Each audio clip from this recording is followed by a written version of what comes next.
So there's my sister who is older than I am, and then there's me, and then there's my brother in Virginia, and then my brother in Charles, who's autistic.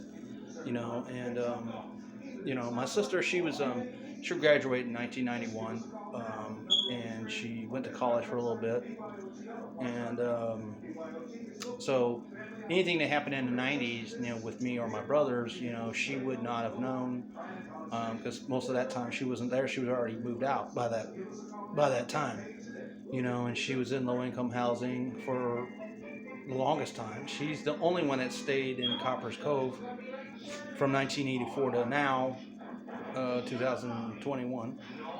I don't know if she's going to stay, any more longer than that there, but you know, then there's my brother in Virginia, which I don't really talk about much because me and him don't talk for whatever reason. I guess he's got his head up his own ass, or something. I don't know what's going on with him. I guess, everybody in the family, including me, is, he's just doesn't, we cramp his style, or I do, and he doesn't want to talk to us for some reason. He hasn't talked to us for, you know, a while, and so, you know, um, I think that whole, thing is messed up with him. But he graduated from high school too. But he moved out, lived with his friends or whatever. My dad said that he did not kick him out. He moved out, came back with his friends, showed his ass, and then he left. And he said, my dad said that was all he did. And my brother, he's told me that when I was in Virginia, he said that I had the same opportunities, that he had. And I was like, no, I didn't.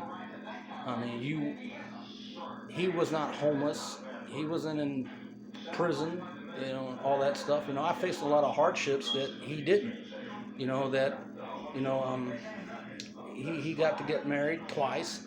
He's had children. I didn't have those luxuries because women are not going to want to go for a guy like me because I don't have a whole lot of money coming in. And that's um, and then there's my brother, my autistic brother.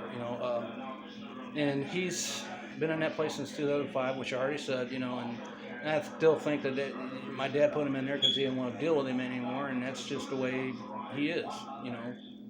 So,